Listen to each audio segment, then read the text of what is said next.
সম্মানিত দর্শক, আসসালামু আলাইকুম। প্রতিনিয়ত আপনাদের মাঝে কিছু চাঞ্চল্যকর তথ্য নিয়ে হাজির হই। প্রিয় দর্শক, আজকের ফোন আলাপটা খুবই গুরুত্বপূর্ণ।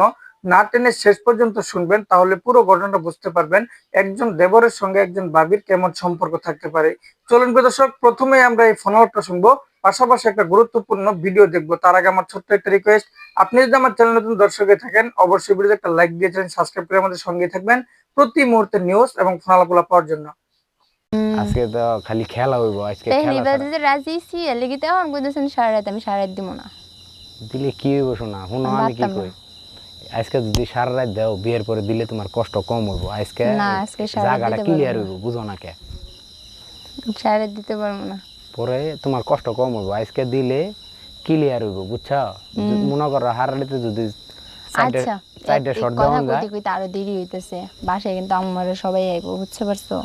আর এরা ঘুমাইতে থাক, বুঝো নাই? আমি 10টার পরে ঢুকলাম, চুপ করে দরজাটা খুলে রাখো। হ্যাঁ আচ্ছা তাহলে শোনা, হ্যাঁ একটু খোলামোলা জিনিস, ওই যে তোমরা কি জানি পিন্ধো না, প্লাজো না কি, হ্যাঁ এই যে আঙ্গাইলে যে নিস্পন্ত দেখা যায়, হ্যাঁ হেই দিয়ে পিন্ধো, যাতে টান দিলেই খুলন যায়। আচ্ছা হ্যাঁ আচ্ছা আচ্ছা ঠিক আছে, তাহলে আমি প্যাকেট লইতেছি। আচ্ছা নিয়ে হও। কইলাম প্যাকেট নিমু না, কইছি নিয়ে আইতে, না ই করে দিম এখন। প্যাকেট ছাড়া বলে দিলে ভিতরে অনেক গরম, ওটা বলে খুব মজা পাওয়া যায়। আমি জানি না, দিলা তো একেবারে পলিথিন পরাইয়া। পলিটিং পইরাই আইতেইব। আচ্ছা ঠিক আছে, তাহলে কিন্তু আচ্ছা। আজকে সারা রাত বুঝছো। আচ্ছা আগে আয় আনো, তারপরে চিল্লাচিল্লি চিল্লাইতেছে।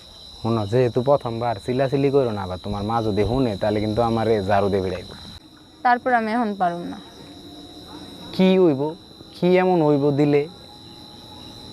কিছু হইব না, কিন্তু আমি পারুম না। আচ্ছা বিয়ের আগে দিলে কি হইব? এই যে খালি বিয়ে বিয়ে করো, বিয়ের আগে হইলেও দিবা, বিয়ের পরও তো দেওয়ানি লাগবো না? তাহলে দিলে সমস্যা কই? সমস্যা আছে, অনেক সমস্যা। বিয়ের আগে এগুলো দেওয়া ভালো না। দেহ শোনা, এমন করে না। ফয়সালের দেখলে আমার আর মাথা ঠিক থাকে না। ও কি সুন্দর যায়, গিয়া হেরে আবার ওই খেলায় টেলায় আবার আয় হেরে আমগুলোকে আলাপ করে, আজকে এমনি খেলাইছে হেমনে খেলাইছে। এগুলা শোনার পরে কি আর মাথা ঠিক থাকে? প্রেমিকা তো আমগুলো আছে না, কিন্তু আমরা তো পারি না। খালি তুমি কি করো, ওই হাতটা ধরে একটু হাঁটো, একটা সুমাও দিতে দাও না তুমি? আচ্ছা কো, হাত ধরে কি হাঁটা ভালো না? আমার কাছে তো হাত ধরে হাঁটতে অনেক ভালো লাগে। তোমার অনেক ভাল লাগে, আমার তো কিচ্ছুই ভাল লাগে না। আমার তো ভিতরে টাওয়ারে বাইরে, তুমি বুঝবা কি, নেটওয়ার্কে সিগন্যাল দেয় না, আমি তো থাকতে পারি না। অনেক হয়েছে। এখন শোনো শোনা, একটা দিনের লেগে দেও না, আমি কইছি তো বিয়ের পরে আমি দিব। আচ্ছা বিয়ের আগে দিলে কি হইব? এই তো বিয়ের পরে দেওয়ান লাগবই।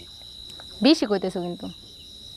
আমি বেশি কইতেছি? তাহলে কথা শুনতেছো না? কয়বার কইতেছি যে এক কথা বারবার বলতেছো, এটা এটা কইছি না রে বিয়ের পরে। আচ্ছা তোমার কি কোনো সময় মন চায় না? আমার মন চাই বিয়ের পরে। তাই? হ্যাঁ বিয়ের পরেই? হ্যাঁ বিয়ের পরে। না এরকম করলে তো হয় না। কি হয় না? আমি চিন্তা করে দেখলাম যে দেখো, এমন করলে তোমার লগে আমার রিলেশন করা সম্ভব না। আমার লাগবো, এটা লাগবো। আমি এটা ছাড়া এখন থাকতে পারতাছি না। আমি মনে করো এতদিন খালি দাঁতে কামড় দিয়া নিজে, অনেক সময় গেছে আমি বাথরুমে গিয়ে হ্যান্ডেল মেরেও হালাইছি। আর তুমি যাই কো, মানে তার মানে তুমি এটা করবা? হ্যাঁ আমার এটা লাগবো। আর না করলে ব্রেকআপ করে দিবা? তুমি যদি আমার এটা না দাও, তাহলে আমার মনে হয় না যে আমি তোমার লগে সম্পর্ক রাখতে পারবো। তুমি যদি না রাখো তা রাখবা না। সম্মানিত দর্শক, খুবই মজার একটা ভাইরাল কথোপকথন শুনতে পেলেন আজকের এই ভিডিওর মাধ্যমে, একজন দেবর একজন ভাবি। প্রিয় দর্শক, এই ফোন আলাপটা নিয়ে আপনাদের মূল্যবান মন্তব্য জানাবেন। এখন আমরা একটা ভাইরাল নিউজ দেখতে পারবো। এই নিউজটা বর্তমানে সোশ্যাল মিডিয়ায় তোলপাড় সৃষ্টি করতেছে। চলুন প্রিয় দর্শক, কথা না বলে সম্পূর্ণ একজন শ্বশুরের সঙ্গে একজন ছেলের বউয়ের কেমন সম্পর্ক থাকে আজকের এই পুরো বিষয়টা দেখবেন, তাহলে পুরো ঘটনাটা বুঝবেন।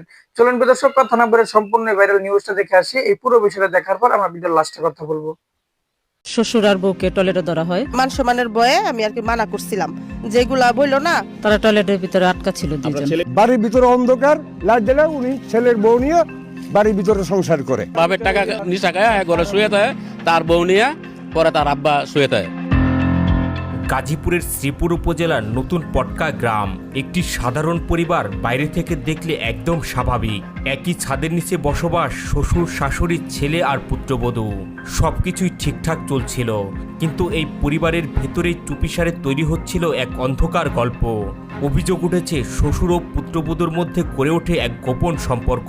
তারা টয়লেটের ভিতরে আটকা ছিল দুজন। ছেলে কোথায় ছিল? ছেলে ঘরেই ছিল। ছেলে নেশা অবস্থায় থাকে, অত কিছু খেয়াল করে না। তাদের ভিতরে এই সম্পর্ক। সে তো আপনার জন্মদাতা পিতা। সে আমার জন্মদাতা পিতা, কিন্তু সে আমাকেও গাড়ে, আমার বাচ্চাকে গাড়ে ধরে বের করে দিয়ে বউ আর ছেলের বউকে নিয়ে এখন বাসায় আসছে। দিনের বেলায় স্বাভাবিক আচরণ, যেন কিছুই হয়নি, কিন্তু রাত হলেই ঘরের দরজা বন্ধ আর শুরু হতো এক নিষিদ্ধ সম্পর্কের আনাগোনা। স্থানীয়দের অভিযোগ, এই সম্পর্ক নতুন নয়, বরং দীর্ঘদিন ধরে চলছিল গোপনে। সবার অজান্তে একই বাড়ির ভেতরে চলছিল এই অস্বাভাবিক ঘটনা। তার অবৈধ সম্পর্ক এগুলো শুনে আসতেছি, দেখছি আর দেখতে না। তার পুত্রের বউর সাথে নাকি সম্পর্ক, ওনার স্ত্রী আমাদেরকে পর্যন্ত বলতে, বাড়ির ভিতরে অন্ধকার, লাইট জ্বালা, উনি ছেলের বউ নিয়ে বাড়ির ভিতরে সংসার করে। ঘটনা মোড় নেয় এক রাতে। শাশুড়ি ওয়াশরুমে যাওয়ার জন্য দরজায় কড়া নাড়েন, দেখেন ভেতর থেকে দরজা লক করা। প্রথমে ভাবলেন হয়তো ভেতরে কেউ আছে, কিন্তু অনেকক্ষণ অপেক্ষা করার পরেও কোনো সাড়া নেই। তখনই সন্দেহ বাড়তে থাকে। তিনি জোরে জোরে দরজায় ধাক্কা দিতে থাকেন। অবশেষে দরজা খুলে যায়। তারপর চোখের সামনে এমন দৃশ্য যা কল্পনাতেও ছিল না। দরজা নক করছি, আমি টয়লেটে যাব, যাওয়ার জন্য গেছি, গিয়ে দেখি ভিতর দিয়ে আটকানো। ভিতর দিয়ে আটকানো করে আমি দাঁড়াই রয়েছি। আমি তেমন একজন গেছে আসুক, দাঁড়াই রয়েছি। আমি দাঁড়ায় থাকার পরে দেখি অনেকক্ষণ হয়ে আছে, বের হয় না। বের হয় না, পরে আমি নক করছি। নক করার পরে দেখি তারা দুইজন ভিতরে দাঁড়ানো। দুজন একসাথে? হ্যাঁ, দুইজন একসাথে, শ্বশুর আর বউ দাঁড়ানো। পরে এর ভিতরে আমি শ্বশুর আর ছেলের বউ, মানে আপনার ছেলের বউ? হ্যাঁ, আমার ছেলের বউ, স্বামী আর আপনার ছেলের বউ। হ্যাঁ। পরে আমি বলাতে ছেলের বউ দেখেছেন তারা দাঁড়ায় রয়েছে দুজন। কোথায়? এই টয়লেটের ভিতরে। অর্থাৎ আপনি ওয়াশরুমে যাবেন, হ্যাঁ। পরে আপনি নক দিয়েছেন, হ্যাঁ। এরপরে পরে দাঁড়াইছে। পরে আমি নখ খুললা, ছেলের বউ আমার গলার মধ্যে চিপা ধরছে আর শ্বশুরে মুখের মধ্যে চাপা ধরছে। পরে পাশাপাশি করে পরে আমি বেরিয়েছি। বেরোর পরে এলাকার লোকজন জানাইছি, শুনছি। শাশুড়ি তখনই বুঝতে পারেন বিষয়টি। মুহূর্তেই ভেঙে পড়ে পুরো পরিবার। ঘটনাটি জানাজানি হতেই এলাকায় ছড়িয়ে পড়ে চাঞ্চল্য। ক্ষোভে ফেটে পড়েন স্থানীয়রা। অভিযোগ উঠেছে, ঘটনা প্রকাশ পাওয়ার পরপরই ওই শ্বশুর নিজের স্ত্রীকে নির্যাতন শুরু করেন, এমনকি তাকে তালাক দিয়ে বাড়ি থেকে বের করেও দেন। তারপরে ঘটনা একটার পর একটা সারা করাই দিয়ে আছে। এই কথা বললেই সে আমাকে আঘাত করে, এবং শ্বশুরে নিজেও বলছে যে বউ বিয়ে কইরা দেখাই দিব, বিয়ে করবো। মানে তার ছেলের বউকে বিয়ে করে দেখা হ্যাঁ, দিবে? বিয়ে করবো। এটা আপনাকে বলছে? হ্যাঁ, আপনি শ্বশুর। নিজের কানে শুনেছেন? হ্যাঁ হ্যাঁ, এটা এই কথা আমার ছেলেও শুনছে। ছেলে আমাকে প্রশ্ন করছে যে কি বললো সেইটা। সঙ্গে শুনছিস তো কি বলছে সে, কানে কানে শুনছিস এখন না? আপনার সমস্যা কি? এখন আমার এই বউ নিয়ে এই সমস্যা, কি হয়েছে? বউ আর শ্বশুর এই সমস্যা। তারা কোথায় এখন? এখন বাড়িতে আছে, বউ বাড়িতে আছে, আর স্বামী কাজে গেছে। আর আমার বাড়িঘর থেকে আমারে বিয়ে করে দিছে। সম্মানিত দর্শক, বাবির সঙ্গে দেবরের কেমন সম্পর্ক থাকতে পারে এই বিষয় নিয়ে খুবই গুরুত্বপূর্ণ একটা মজার ফোন আলাপ শুনতে পেলেন। প্রিয় দর্শক, এই ফোন আলাপ নিয়ে আপনাদের মূল্যবান মন্তব্য জানাবেন। পাশাপাশি বর্তমান সমাজের একটা ভাইরাল নিউজ দেখতে পারলেন, একজন পুত্রবধূর সঙ্গে একজন শ্বশুরের কেমন সম্পর্ক থাকতে পারে। প্রিয় দর্শক, এই আজকের এই ভিডিওর মাধ্যমে দুইটা ভিডিও দেখার পর আপনাদের মূল্যবান মন্তব্য জানাবেন। প্রতিনিয়ত এমন ফোন আলাপ এবং ব্রেকিং নিউজ গুলো পেতে অবশ্যই সাবস্ক্রাইব করে রাখবেন। ভিডিওটি ভালো লাইক দিবেন। আজকে এই পর্যন্ত, পরবর্তী ভিডিও দেখার আমন্ত্রণ। আসসালামু আলাইকুম।